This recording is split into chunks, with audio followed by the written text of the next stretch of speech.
नमस्कार दोस्तों, स्वागत है आपका आज की नई कहानी में। आंटी की आखिरी इच्छा थी कि मैं उनकी बेटी से शादी कर लूं। मैं उससे 10 साल बड़ा था, मगर शादी होते ही मैं इस बच्ची के पास गया और कहा, तुम जैसे ही 18 साल की हो जाओगी तो मैं तुम्हें तलाक दे दूंगा और खुद अमेरिका चला जाऊंगा। मगर मैं नहीं जानता था कि मेरे जाने के बाद हर कोई इस पर गिद्ध की तरह नजर रखकर इसे नोचेगा। आज जब मैं कई साल बाद अपने घर आया तो अंदर से आती हुई दिल दहला देने वाली चीखों ने मुझे झकझोर कर रख दिया। मैं भागता हुआ अंदर गया। उस वक्त मैं 22 साल का नौजवान था जिसे अपनी जिंदगी से बहुत प्यार था। एक आजाद, रोशन और कामयाब भविष्य का सपना मेरी आंखों में सजा हुआ था। मगर ये सारे सपने उस वक्त खत्म हो गए जब मेरे सामने मेरे रिश्ते की आखिरी कड़ी, मेरी आंटी जी, पापा के दोस्त की पत्नी, मौत और जिंदगी की कशमकश में अस्पताल के बिस्तर पर लेटी हुई थी। आंटी जी का परिवार बहुत छोटा था, सिर्फ वो और उनकी बेटी अनु उस वक्त एक मासूम सी बच्ची थी जिसकी दुनिया अपनी माँ के चारों तरफ घूमती थी। मैं जानता था कि आंटी जी हमेशा से पैसों की तंगी में रही थी और इसी गरीबी ने उनकी सेहत को और ज़्यादा खराब कर दिया था। वो एक बहुत भयानक सड़क हादसे का शिकार हुई थी और डॉक्टरों ने साफ तौर पर कह दिया था कि उनके पास जिंदगी के कुछ ही पल बाकी हैं। मैं अस्पताल में धीरे चल रहे पंखे के नीचे बेचैन बैठा था। मेरे दिल में दुख था, मगर साथ में एक अनजाना सा बोझ भी महसूस हो रहा था। आंटी जी ने बहुत कमजोर सी आवाज में मुझे अपने पास बुलाया। उनका हाथ कांप रहा था। शरीर पर कई जगह पट्टियां बंधी हुई थी, मगर उनकी आंखों में एक माँ का बहुत बड़ा डर साफ दिख रहा था। अमित, उन्होंने बड़ी मुश्किल से सांस लेते हुए कहा, मेरी बच्ची, मेरी अनु, मेरे बाद इसका क्या होगा? मैंने उन्हें दिलासा दिया। आंटी जी, आप फिक्र मत करो, मैं हूँ ना। लेकिन वो जानती थी कि इसके लिए सिर्फ दिलासा काफ़ी नहीं है। उन्होंने अपने पास बैठी अनु का हाथ लिया। अनु डरी हुई नज़रों से कभी मुझे और कभी अपनी माँ को देख रही थी। आंटी जी ने अनु का छोटा सा हाथ बड़ी मुश्किल से मेरे हाथ में रख दिया। अनु का हाथ नरम और छोटा था, जैसे किसी तितली का पंख हो। मेरी आखिरी इच्छा, आंटी जी की आवाज़ टूट रही थी, तुम इससे शादी कर लो, इसे एक सहारा दे दो। मैं नहीं चाहती कि मेरी बेटी दुनिया की नज़रों में अकेली रह जाए। ये मेरे लिए एक झटका था। शादी, वो भी इस बच्ची से जो मुझसे 10 साल छोटी थी और जिसे मैं हमेशा अपनी छोटी बहन की तरह समझता था। लेकिन उनके चेहरे पर अपनी मौत का डर नहीं था, बल्कि अनु के अकेले रह जाने का डर था। मैंने बिना कोई सवाल किए हाँ कर दी, सिर्फ आंटी जी को सुकून देने के लिए। एक पंडित जी को बुलाया गया। अस्पताल के शांत कमरे में जल्दी से शादी की रस्म पूरी हुई और कुछ मिनट बाद आंटी जी ने आखिरी सांस ली। उस दिन के बाद दुनिया अनु के लिए पूरी तरह उजड़ चुकी थी। अंतिम संस्कार के बाद मुझे अनु को अपने घर ले जाना पड़ा। हमारा घर लखनऊ में था, एक बड़ा और बड़ा पूरा संयुक्त परिवार, जहां हर व्यक्ति दूसरे की ज़िंदगी में दखल देना अपना हक समझता था। मुझे ये माहौल कभी पसंद नहीं आया था। मैं हमेशा से एक आज़ाद विदेश जैसी ज़िंदगी चाहता था। उसी रात जब सारे लोग सो चुके थे और अनु अपनी माँ की मौत और नए रिश्ते के बोझ तले सिसक रही थी, मैं उसके पास गया और पहली और आखिरी बार एक पति के तौर पर उसके सामने खड़ा हुआ। उसकी आंखों में आंसू थे और वो मेरे सामने खड़ी सहमी हुई थी, जैसे उसे किसी सजा का इंतजार हो। अनु, मेरी बात ध्यान से सुनो। मैंने नरमी की बजाय एक गंभीर और ठंडा लहजा अपनाया। मैं नहीं चाहता कि तुम मुझसे कोई उम्मीद रखो। अस्पताल में जो कुछ भी हुआ वो सिर्फ तुम्हारी माँ की आखिरी इच्छा को पूरा करने के लिए एक रस्म थी। ये सिर्फ एक कागज का टुकड़ा है, इससे ज़्यादा कुछ भी नहीं। अनु ने अपनी बड़ी बड़ी आंखें उठाकर मुझे देखा। वो शायद मेरे कहने का मतलब नहीं समझ पा रही थी। मैंने अपनी बात को और साफ और सख्त किया। जब तुम 18 साल की हो जाओगी, यानी जब तुम बालिग हो जाओगी, मैं तुम्हें तलाक दे दूंगा। ये मेरा वादा है और मैं इसे हर हाल में पूरा करूंगा। उस पल मेरा दिल सख्त था। मुझे सिर्फ अपनी आज़ादी और अपना भविष्य प्यारा था। मैं अमेरिका जाना चाहता था, वहाँ अपनी पढ़ाई पूरी करना चाहता था और एक बड़ी कंपनी में नौकरी करना चाहता था। इस संयुक्त परिवार के बंधन और छोटी पत्नी की जिम्मेदारी मेरे रास्ते में सबसे बड़ी रुकावट बन रही थी। मैंने उसे दिलासा देने की बजाय एक तरह की चेतावनी दी, क्योंकि मैं नहीं चाहता था कि वो मेरे पीछे यहाँ सालों इंतजार करती रहे। मेरा मानना था कि साफ शब्दों में तलाक का वादा उसे मानसिक तौर पर तैयार कर देगा। अगले ही हफ्ते मैंने अमेरिका का टिकट कटवा लिया। ये फैसला मेरे परिवार के लिए हैरान करने वाला था, खासकर उस समय जब मेरी नई नई शादी हुई थी। मैंने सबको यही बताया कि मुझे पढ़ाई के लिए जल्द जाना जरूरी है। अनु को मैंने अपनी मम्मी पापा के हवाले कर दिया और उन्हें सख्ती से कहा कि उसका ध्यान रखें। मेरे मम्मी पापा ने मेरी बात मान ली, मगर उनके चेहरे पर एक नाराजगी साफ दिख रही थी, क्योंकि अनु ना तो अमीर थी और ना ही किसी बड़े घराने से थी, बल्कि अब वो उनके लिए एक बोझ बन चुकी थी। हवाई जहाज में बैठकर मैंने खिड़की से भारत की ज़मीन को अलविदा कहा।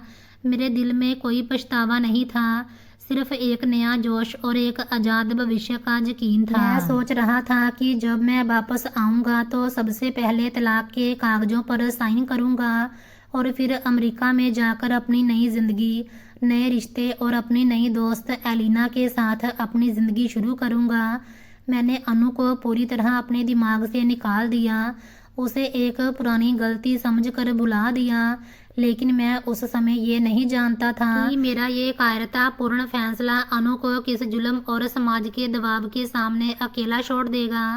मैंने अपने निजी सपनों के लिए एक अनाथ बच्ची को उसके हाल पर छोड़ दिया था, जहाँ मेरे घर के लोग मेरी गैर मौजूदगी में उसे एक गैर जरूरी बोझ, एक तलाक होने वाली बीवी का दर्जा देकर उसे तोड़ना शुरू कर देंगे। मैं नहीं जानता था कि मेरा तलाक का वादा उसके लिए तलवार से भी ज़्यादा तेज साबित होगा और उसके 18 साल के होने से पहले ही वो घरेलू और सामाजिक तानों का शिकार हो जाएगी। मैं पूरी तरह लापरवाह था। एक इंसान जो सिर्फ अपनी इच्छाओं को पूरा करने के लिए आगे बढ़ता है, बिना ये समझे कि उसके एक फैसले ने दूसरे इंसान की जिंदगी को कैसे नरक बना दिया है। अनु मेरे जाने के बाद घर में किसी को पसंद नहीं थी। मैं चला गया था और पीछे छोड़ गया था एक वादा, 18 साल की होते ही तलाक दे दूंगा। इसीलिए समाज की नज़र में वो ना विधवा थी ना बीवी, बस तलाक होने वाली लड़की थी। घर की सारी हुकूमत अब मेरी बड़ी बहन जया के हाथ में थी। जया की खुद की शादी टूट चुकी थी। कुछ साल पहले उसका तलाक हुआ था। उसी दर्द और नफरत को वो अब दूसरों पर निकालती थी और उसके लिए सबसे आसान निशाना अनु थी, एक अनाथ लड़की और मेरे छोड़े हुए रिश्ते का बोझ। जया ने सबसे पहले उसे ताने देना शुरू किए, मुफ्त की रोटी तोड़ रही है, ना दहेज ना पैसा, अब ये हमारे गले की हड्डी बन गई है। वो ये बातें जानबूझकर ऊंची आवाज़ में कहती ताकि सब सुने और अनु को उसकी औकात याद रहे। जया ने अनु को घर की नौकरानी बना दिया। सुबह सबसे पहले अनु उठती और रात को सबसे आखिर में सोती। जया ने उसके अच्छे कपड़े फेंक दिए, उसे पुराने फटे कपड़े पहनने पर मजबूर किया। एक बार हंसकर बोली, खूबसूरत दिखने का हक उसका है जिसका कोई ठिकाना हो। अनु से सबसे मुश्किल काम करवाए जाते, कपड़े हाथ से धुलवाना, आंगन झाड़ू लगवाना, गर्मी में फर्श धोना, जबकि घर में मशीनें भी थीं। लेकिन जया उसे जानबूझकर सजा देती थी। सबसे बड़ा जुल्म था उसकी पढ़ाई रुकवा देना। अनु पढ़ने में तेज थी, उसका सपना था आगे पढ़कर कुछ बनने का, लेकिन जया ने उसका स्कूल छुड़वा दिया। इसे आगे पढ़कर क्या करना है, आखिर इसे तो तलाक ही होना है, फिर नौकरानी ही बनेगी। अनु की किताबें छीन ली गई, उसे घर के सबसे अंधेरे कोने में धकेल दिया गया। दिन भर काम और रात भर आंसू, रिश्तेदार भी ताने मारते, बाप ने कुछ दिया नहीं तो हम क्यों पाले इसे। मम्मी पापा भी चुप थे, शायद उन्हें भी लगता था ये बोझ है, जो लड़की जल्द ही चली जाएगी।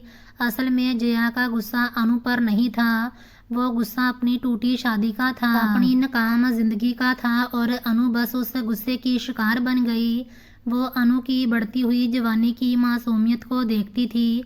वो नहीं चाहती थी कि कोई औरत इस घर में सुकून से रहे। एक दोपहर जब अनु अकेली कुएं से पानी भरकर आ रही थी, मेरे चाचा का बेटा रोहन, जो कि आवारा किस्म का लड़का था, वो उसके करीब आया और गंदे शब्द बोलने लगा। तेरा पति तो अमेरिका में मजे कर रहा है, यहाँ तू अकेली है। उसने अनु को परेशान करने की कोशिश की। अनु डरकर कुएं के पास से भागी और रोहन ने उसका पीछा किया। रोहन की हरकत देखकर मेरी बड़ी बहन जया वहां पहुंची, मगर उसने मामला और ख़राब कर दिया। बजाय इसके कि वो रोहन को डांटती, उसने उल्टा अनु को पकड़ लिया।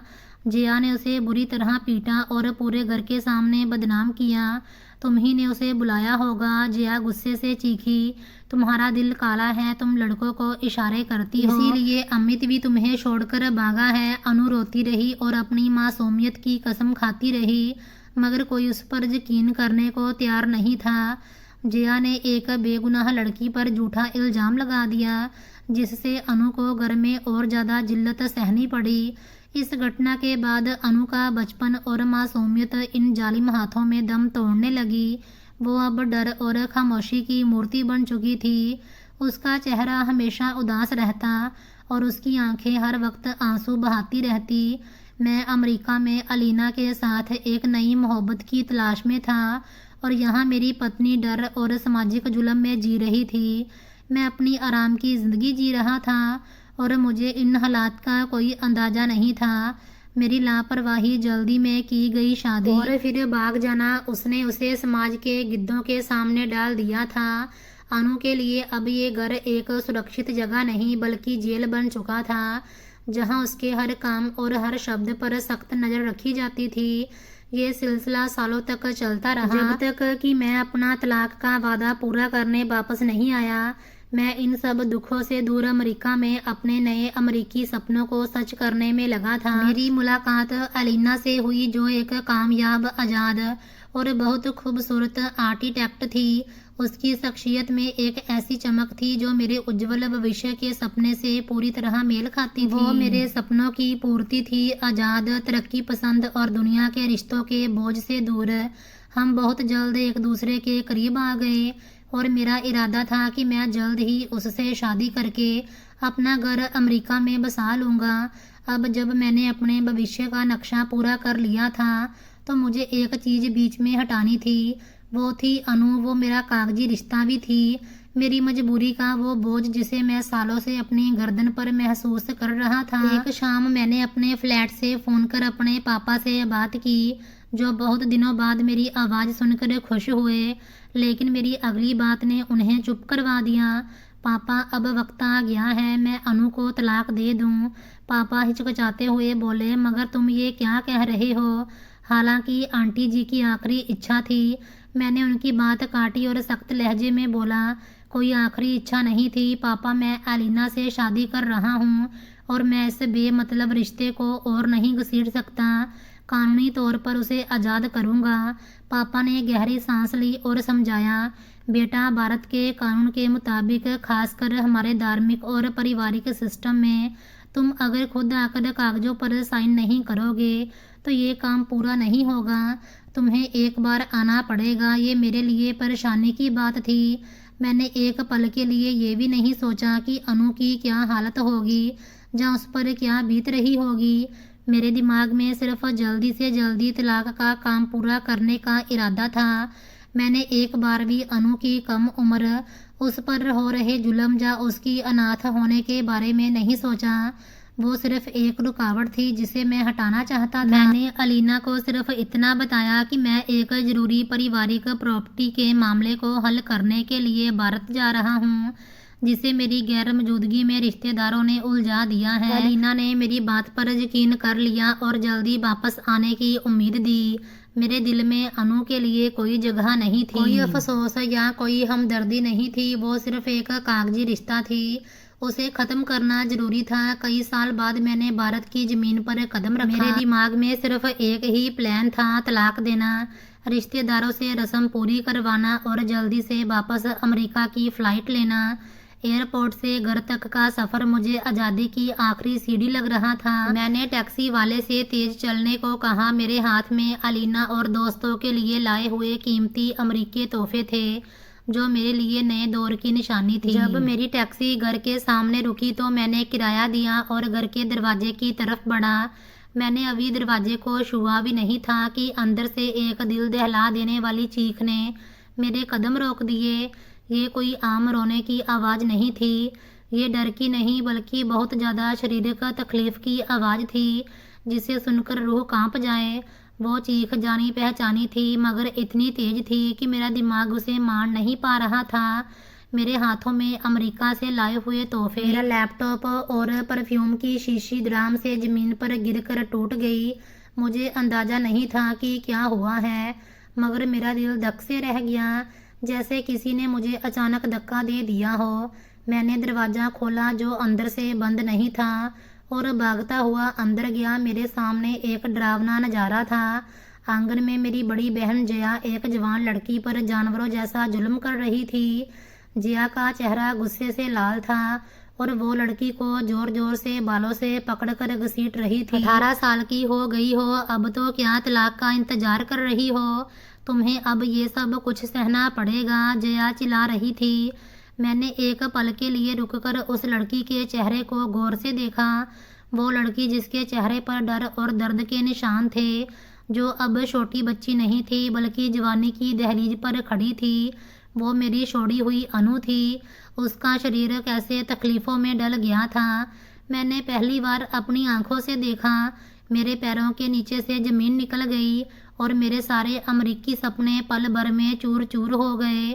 मैं एकदम सन्न रह गया। मेरे सामने खड़ी अनु अब वो छोटी बच्ची नहीं थी जिसे मैं छोड़कर गया था, बल्कि एक जख्मी जवान औरत बन चुकी थी जिसे मेरी अपनी बहन बेरहमी से मार रही थी।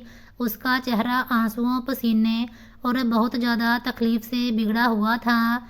जिया उस पर बुरी तरह हावी थी और उसे बालों से पकड़कर घसीट रही थी। उसके चेहरे पर थप्पड़ों की बारिश कर रही थी। हर थप्पड़ की आवाज़ मेरे दिल पर एक बारी चोट थी। तुमने मेरे बेटे की किताबें क्यों फाड़ी? तुम मनहूस हो, तुमने मेरे बेटे का प्रोजेक्ट खराब किया है। जिया गुस्से में पागल थी। उसके शब्दों में सिर्फ गुस्सा नहीं बल्कि गहरी नफरत और साजिश छुपी हुई थी। मैंने अपने होश संभाले और चीख कर जिया का हाथ पकड़ा। ये क्या कर रही हो जिया? तुम पागल हो गई हो? मेरे हाथों में जिया का हाथ लोहे की तरह सख्त हो गया। जैसे ही जिया ने मुड़कर मुझे देखा, उसके चेहरे पर गुस्सा फौरन एक मासूम बहन के रूप में बदल गया। उसने झटके से अपना हाथ छुड़वाया और कपड़े झाड़ते हुए बोली जैसे कुछ हुआ ही ना हो। भाई तुम आ गए, हमें तो तुम्हारे आने की उम्मीद नहीं थी। ये लड़की काबू में नहीं आती, सारा दिन काम चोरी करती है और अब मेरे बेटे की पढ़ाई में दिक्कत डाल रही है। मैं तो बस इसे समझा रही थी। इसके झूठ पर मुझे बहुत घिन आ रही थी। मैंने जिया की तरफ से नज़र हटाई और अनु की तरफ देखा। उसका नाजुक शरीर कांप रहा था, उसकी सांसें बेतरतीब थी और चेहरे पर गहरे जख्म के निशान थे। उसकी आंखों में वो डर था जो सालों के जुल्म से पैदा होता है और एक बेबसी थी जो किसी मदद की उम्मीद से ना रखने से पैदा होती है। अनु ने मुझे पहचाना मगर उसकी आंखों में कोई खुशी नहीं थी, जैसे अपने पति के वापस आने की उम्मीद ही नहीं थी। वो फौरन अपने आंसू पोंछकर सीधी खड़ी हो गई। उसने ठंडे लहजे में कहा, आप मुझे तलाक देने आए हैं? मैं तैयार हूँ, आप अपना काम पूरा करें। सख्ती ने मेरे दिल को और ज़्यादा दुखी कर दिया। उसने मुझसे कोई शिकायत नहीं की, बस इस रिश्ते से जल्दी आज़ादी चाहिए थी। मुझे शर्म आई। मैंने उसके पास जाकर पूछा, तुम्हारी ये हालत क्यों है? यहाँ तुम्हारे साथ क्या हो रहा है? उसने कोई जवाब नहीं दिया, बस जया की तरफ एक खामोश और मतलब भरी नज़र डाली और फिर अपने आंसू पोंछ लिए। उसकी खामोशी में जया के जुल्म की हजारों कहानियाँ छुपी हुई थीं, जिन्हें शायद वो अब शब्दों में बताना जरूरी नहीं समझती थी। इस घटना के बाद घर में एक अजीब सी स्थिति थी। जया और मेरे मम्मी पापा मेरे अचानक आने से परेशान थे और लगातार मेरा ध्यान अमेरिका की तरफ लगाने की कोशिश कर रहे थे। मैंने एक बहाना बनाकर अपनी वापसी कुछ दिन के लिए टाल दी। मैंने अपने मम्मी पापा के व्यवहार को गहराई से देखा।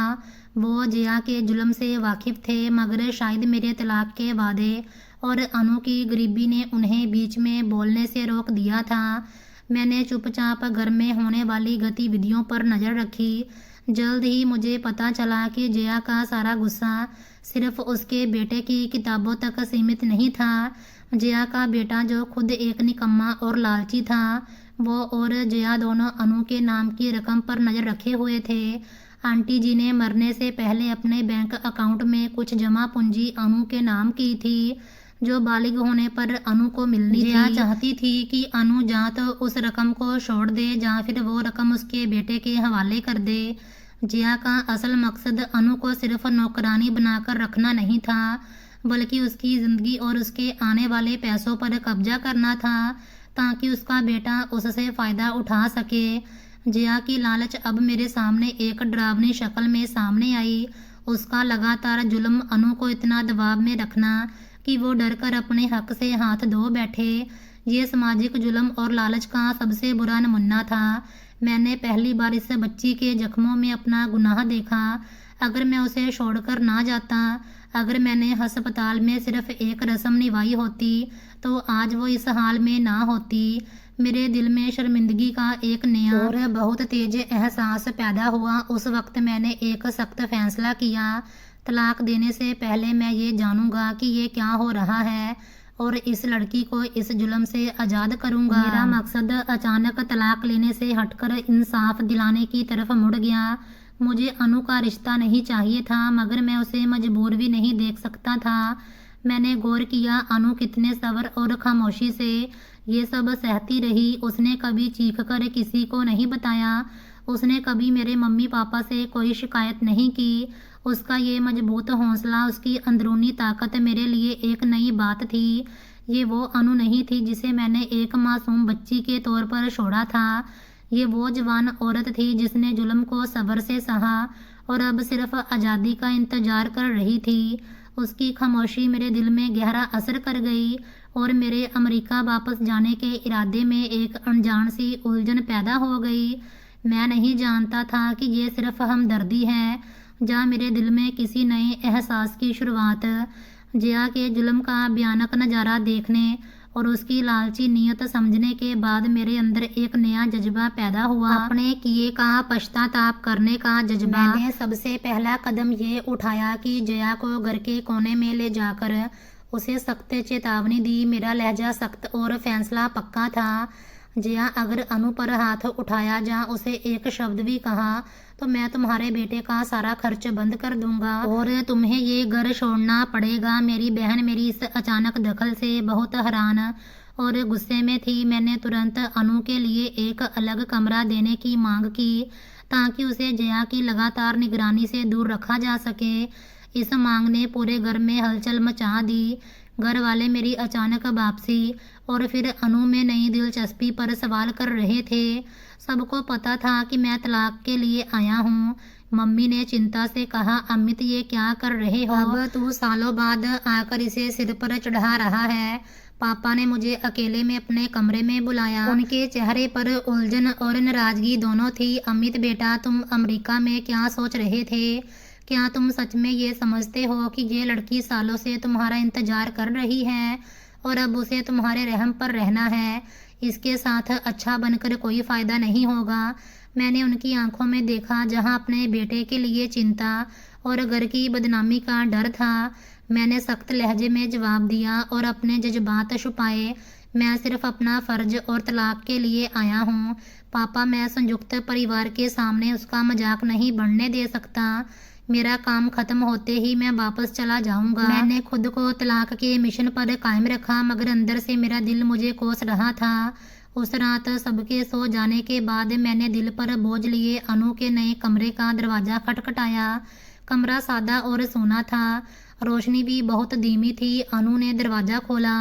वो हैरान हुई। उसे शायद किसी नौकर या जया के आने की उम्मीद थी। मैं बिना इजाज़त अंदर चला गया। वो डर गई, एक कुर्सी पर बैठ गई और अपनी आंखें नीचे कर ली। मैंने बातचीत शुरू की। मैंने उससे उसकी ज़िंदगी, जया के जुल्म की पूरी बात और इन सालों में उसके बचपन के सारे कड़वे अनुभवों के बारे में पूछना शुरू किया। मैंने विस्तार से पूछा, जया उसे कैसे मारती थी और वो क्यों चुप रही? अनु कुछ देर चुप रही, फिर उसकी आंखों में गहरा दर्द उभरा और उसने मुंह खोला। आपको इससे क्या मतलब? उसकी आवाज़ धीमी थी मगर उसमें सालों का गुस्सा छुपा हुआ था। आपने मुझे 7 साल पहले ही कागज का एक टुकड़ा बना दिया था जिसे आपने कचरे के डब्बे में फेंक दिया। उसके शब्द मेरे दिल पर बम की तरह गिरे। आपने मुझसे वादा किया था कि मुझे तलाक देंगे, तो अब आप भी मेरे बारे में क्यों सोच रहे हैं? मैं ये सब सहने के लिए तैयार हूँ क्योंकि मुझे पता है कि इस घर में मेरी कोई कीमत नहीं।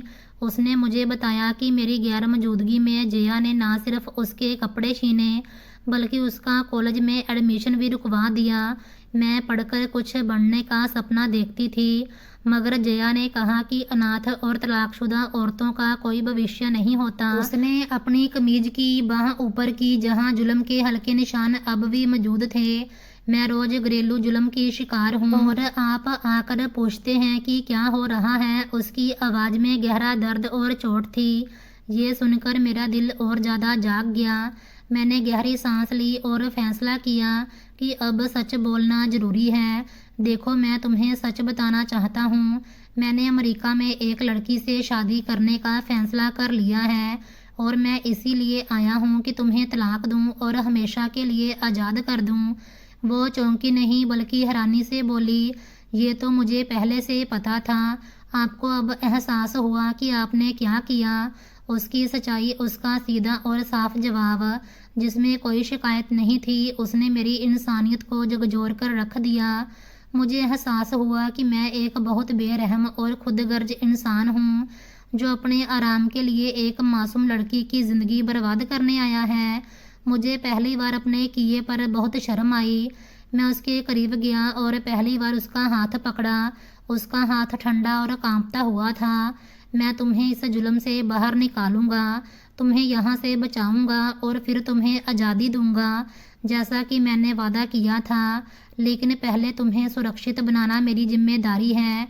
जब मेरा हाथ उसके हाथ से छुआ तो मैंने अपने अंदर एक अजीब सी अनोखी खिंचाव महसूस की। ये सिर्फ हमदर्दी नहीं थी बल्कि एक एहसास था जो मेरी रूह को छू रहा था, जो मेरी अमरीकी दोस्ती की नकली चमक से बिल्कुल अलग था। ये एहसास जिसका नाम मैं नहीं जानता था मुझे बता रहा था कि मैं अपने वादे पर कायम रहते हुए भी इस रिश्ते को इतनी आसानी से ख़त्म नहीं कर पाऊंगा। मैंने उसे हर जुल्म से बचाने का वादा किया और अब मेरा अगला कदम तलाक की बजाय इंसाफ की तरफ बढ़ना था। जैसे ही घर वालों को ये अंदाज़ा हुआ कि मैं अब इतनी आसानी से अनु को तलाक नहीं दूंगा, मेरे घर में एक सामाजिक तूफान आ गया। मेरे घर वालों ने तलाक की खबर रिश्तेदारों और मोहल्ले में फैलाई तो प्रतिक्रिया बहुत तेज थी। बाहर की दुनिया को सिर्फ यही दुख था कि मैं अमेरिका में रहने वाली एक विदेशी लड़की के लिए एक मजबूर शरीफ लड़की को छोड़ रहा हूँ। लोगों ने मेरे मम्मी पापा को फ़ोन करके भला बुरा कहना शुरू कर दिया। वो तो बच्ची है, मजबूर है। तुम कैसे बेटे हो, अपने दोस्त की बेटी को ऐसे रुला रहे हो। मोहल्ले की औरतें घर आकर मम्मी पर बहुत दबाव डालने लगी। मेरे मम्मी पापा पहले से ही अनु को बोझ समझते थे, अब सामाजिक दबाव में आकर वो मेरे सामने खड़े हो गए। मम्मी की आंखों में आंसू थे। तुम्हारी आंटी जी की आखिरी इच्छा का मान रखो अमित। वो शरीफ बच्ची है, उसका बाप मर चुका है, उसकी माँ मर गई है। अगर तुम भी उसे छोड़ दोगे तो ये कहाँ जाएगी? पापा ने भी सख्त शब्दों में कहा, तुमने तलाक दिया तो लोग क्या कहेंगे कि ये लड़की खराब थी, इसीलिए बेटे ने अमेरिका से आकर तलाक दे दिया। मुझे हैरानी हुई कि उन्हें इस बच्ची की इज्जत की फिक्र नहीं थी बल्कि अपनी घर की इज्जत की ज़्यादा फिक्र थी। इन सब दबाव के बावजूद अनु ने खुद एक बार फिर साफ कहा कि वो तलाक चाहती है। उसने मेरे मम्मी पापा के सामने भी सिर झुकाकर कहा, मुझे आप पर बोझ नहीं बनना, मैं आपकी सारी शर्तें मानने को तैयार हूँ, बस मुझे आज़ाद कर दें। उसकी खुददारी और आत्मसम्मान मुझे और ज़्यादा उलझा रहा था। वो मेरी तरफ हमदर्दी या पति के हक से नहीं देख रही थी बल्कि एक ऐसे इंसान के तौर पर जो अपना वादा पूरा करने आया है। लेकिन उसकी खामोश झुकी हुई नज़रों में एक छुपा हुआ भावनात्मक रिश्ता था जिसे मैं महसूस कर रहा था। ये वो रिश्ता था जो एक औरत को 7 साल की गैर मौजूदगी में भी एक रिश्ते से जोड़े रखता है। मैंने उसके व्यवहार में एक बहुत बड़ी बदलाव देखी। वो डरने वाली बच्ची नहीं थी। मैंने देखा कि वो एक मजबूत औरत बन चुकी थी जिसने जुल्म सहा और खुद को मुश्किल से निकाला। उसकी आंखों की चमक वापस आ रही थी क्योंकि उसे पता था कि उसकी आज़ादी अब करीब है। उधर अमेरिका में मेरे दिल में अलीना की जगह तेजी से खाली हो रही थी। मैंने अलीना से बातचीत कम कर दी थी और लैपटॉप पर चैट करते हुए मेरा दिल मुझे बहुत कोस रहा था। मैं अनु की सच्चाई को कैसे नज़रअंदाज कर सकता था जो उसने मुझे बताई थी। मैंने झूठ बोलकर अलीना से रिश्ता जोड़ा था जबकि मेरे देश में एक लड़की मेरी लापरवाही की वजह से नरक झेल रही थी। एक दिन शाम को जब घर में पूरी खामोशी छाई हुई थी, मैंने अनु को घर के पिछले आंगन में एक कुर्सी पर बैठे हुए देखा। वो अपने हाथों में एक डायरी लिए हुए थी। सूरज की नारंगी किरणें उसके चेहरे पर पड़ रही थी जिससे उसका उदास मगर खूबसूरत चेहरा साफ दिख रहा था। वो गहरी सोच में थी और डायरी के पन्ने पलट रही थी। मैं धीरे से उसके पास गया। उस डायरी के एक पन्ने पर एक शायरी लिखी हुई थी जिसे उसने शायद खुद ही लिखा था। शायरी के शब्द थे, कोई तो हो जो मेरे जख्मों को पहचाने, कोई तो हो जो वीराने में एक पल के लिए रुके। जब मैं उसके बहुत करीब पहुंचा तो उसके हाथों से वो डायरी फिसल गई और ज़मीन पर गिर गई। मैंने वो डायरी उठाई और उसकी आंखों में देखा। हमारी नज़रें पहली बार मिली। जिया के जुल्म के बाद और तलाक की बात के बाद पहली बार हमारे बीच एक नरम गहरी खामोशी छा गई। उसकी आंखें पानी से भर गई जो शायद इसी डायरी की वजह से थी। मैंने खुद को रोका नहीं और धीरे से झुककर उसके गाल से एक आंसू पोंछा। मेरे छूने पर वो कांप उठी। ये डर का कांपना नहीं था बल्कि भावनाओं की तीव्रता का असर था। उसके चेहरे पर तुरंत शर्म और झिझक आ गई। मैं जानता था कि ये सिर्फ एक रिश्ता नहीं है जो तलाक की दहलीज पर खड़ा है, बल्कि एक अनजाना प्यार है जो हमारे बीच पनप रहा था। उसने सालों इंतजार किया, शायद ना चाहते हुए भी मेरे लिए अपने दिल में एक अंधेरा कोना बचा रखा था। मैं जो अमेरिका में आज़ादी और प्यार ढूंढ रहा था वो मुझे इस पुरानी मजबूर और मजबूत औरत की खामोश आंखों में मिल रहा था। मेरा दिल अब सिर्फ तलाक नहीं चाहता था, वो इस लड़की की रक्षा और उसका भरोसा चाहता था। अनु की खामोश मोहब्बत और मजबूरी ने मेरे दिल में एक नई जगह बना ली थी। मैं अब सिर्फ तलाक नहीं बल्कि उसकी ज़िंदगी बेहतर बनाना चाहता था। इसी उलझन के बाद मैंने अनु से एक लंबी बात की ताकि मैं उसके भविष्य के इरादे समझ सकूं। एक सुबह मैंने अनु को नाश्ते पर बुलाया। सबकी नज़रें हम पर थी लेकिन मैंने सबको नज़रअंदाज कर दिया। मैंने उससे पूछा, अगर मैं तुम्हारा तलाक का वादा पूरा कर दूं तो तुम अपनी ज़िंदगी कैसे जियोगी? उसने बिना हिचके जवाब दिया। उसकी आवाज़ में मजबूती थी, मुझे आज़ादी चाहिए, एक ऐसी ज़िंदगी जहां मैं किसी पर बोझ ना बनूं।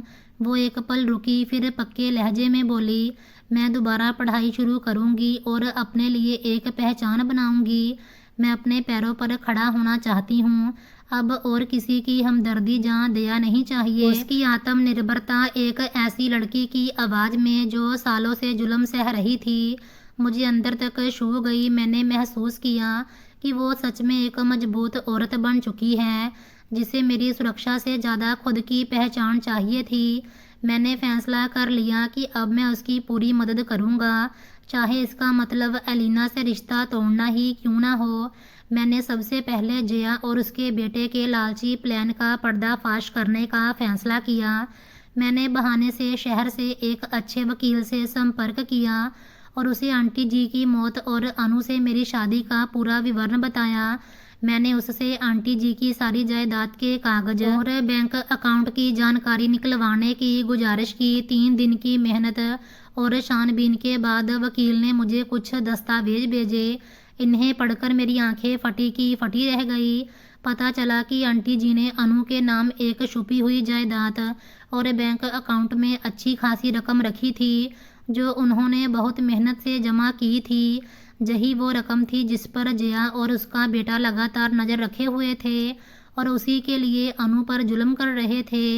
जिया ने चालाकी से मेरी मम्मी को गलत जानकारी दी थी कि आंटी जी के पास कुछ नहीं है, वो सिर्फ गरीब थी। इस झूठ की वजह से मेरे मम्मी पापा भी अनु को एक बोझ समझते रहे। मैंने घर की एक मीटिंग बुलाई और सबके सामने वो दस्तावेज मेज पर रख दिए।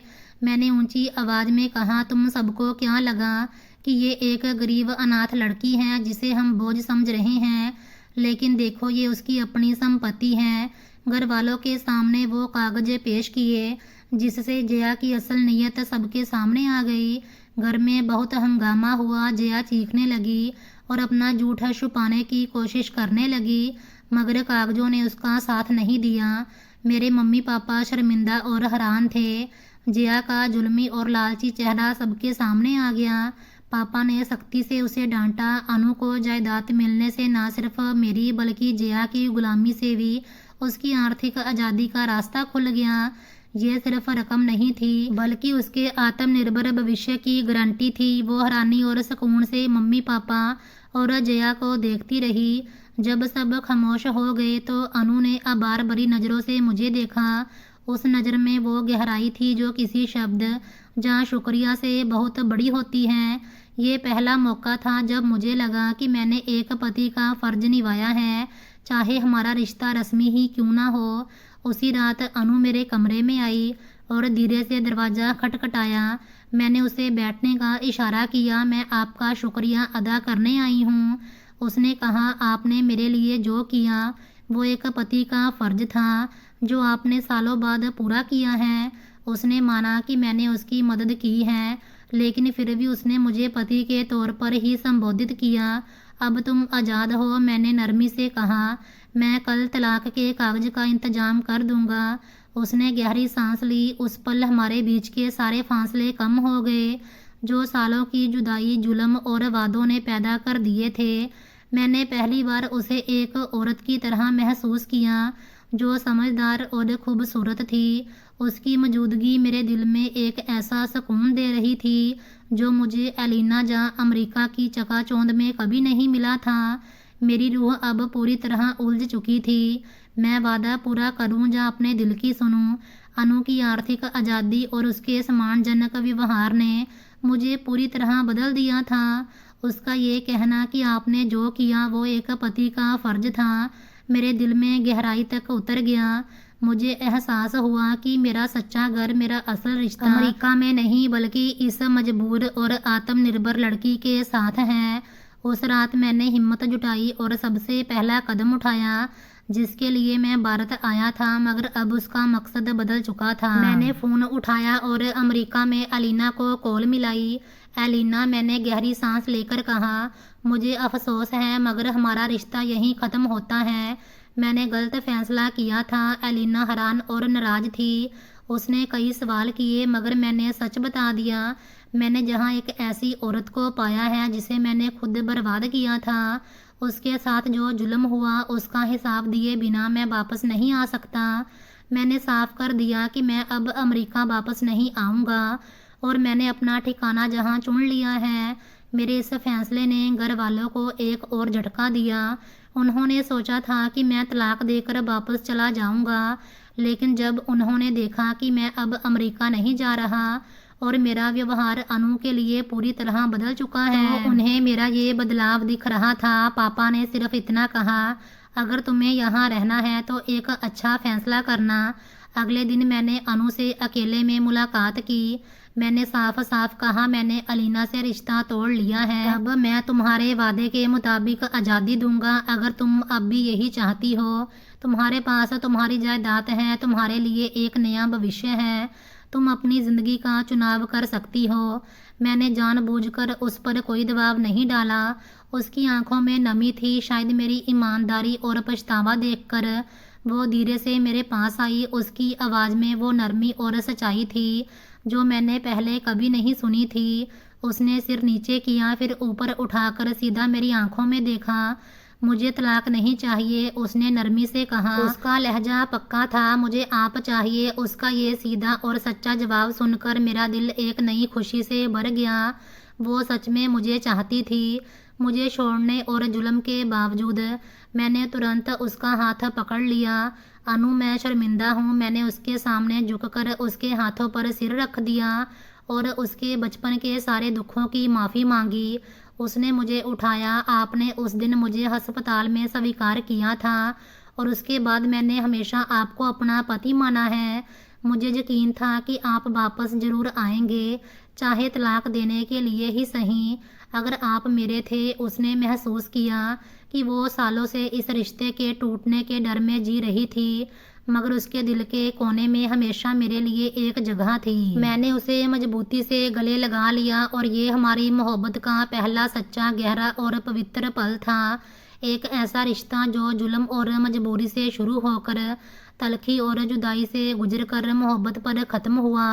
मैंने उसके कान में कहा, तुम बच्ची नहीं हो अनु, तुम मेरी ज़िंदगी हो, मेरी सच्ची साथी। मैंने उसे यकीन दिलाया कि मैं उसे दुनिया के सारे दुखों से बचाऊंगा और अब कभी नहीं छोड़ूंगा। मैंने घर वालों के सामने अमेरिका वापस ना जाने का फैसला सुनाया। ये फैसला किसी के लिए भी हैरान करने वाला नहीं था।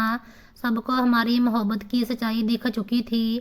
मैंने अनु के साथ अपने देश में एक नई जिंदगी शुरू करने का वादा किया। जहाँ तक जया की बात है, उसकी साजिश बेनकाब होने और घर वालों के दबाव के बाद उसे अपनी गलती का एहसास हुआ। वो शर्मिंदा हुई। उसने अनु से माफ़ी भी मांगी और घर छोड़ दिया। वो खुद भी एक दुखी और नाकाम औरत थी जो शायद अपनी कमी की वजह से दूसरों पर जुल्म कर रही थी। मैंने अपने पैसों से अनु का उसी कॉलेज में एडमिशन करवा दिया जहां जया ने उसे जाने से रोका था। मैंने हर तरह से उसे सपोर्ट किया ताकि वो अपने सपने पूरे कर सके। हम दोनों ने मिलकर एक मजबूत परिवार की नींव रखी जो अब सिर्फ रिश्ता नहीं बल्कि सच्ची मोहब्बत और भरोसे पर आधारित था। मैंने अपनी आज़ादी की तलाश जो मुझे अमेरिका में मिली थी अनु में अपनी सच्ची मोहब्बत और अपना असल घर पाकर पूरी की। जो रिश्ता आंटी जी की आखिरी इच्छा से शुरू हुआ था वो मेरे लिए जिंदगी की सबसे बड़ी नेमत बन गया। कभी कभी रात को जब सब सो जाते हैं, अनु और मैं छत पर बैठते हैं। वो वही डायरी खोलती है और नई शायरी लिखती है। मैं चाय बनाकर लाता हूँ। ना अमेरिका की चकाचौंध है, ना कोई बड़ा बंगला, लेकिन जो सुकून इस छोटे से घर में है वो दुनिया की किसी लग्जरी में नहीं। लोग पूछते हैं तुम्हारी लव स्टोरी कैसे शुरू हुई। मैं सच बता देता हूँ, एक मजबूरी से। और अनु हाथ पकड़कर कहती है, और ख़त्म हुई मोहब्बत पर। आंटी जी की आखिरी इच्छा एक कागज का रिश्ता थी, लेकिन वक्त ने उसे रिश्ते से रिश्ता और रिश्ते से मोहब्बत बना दिया। शायद ज़िंदगी हमें वही देती है जिसे हम छोड़ना चाहते हैं, बस फ़र्क इतना है कि हम उसे समझ पाते हैं या नहीं। उम्मीद है कि हमारी आज की ये कहानी आपको पसंद आई होगी। पसंद आने पर हमारे चैनल को लाइक, शेयर और सब्सक्राइब ज़रूर करें। धन्यवाद।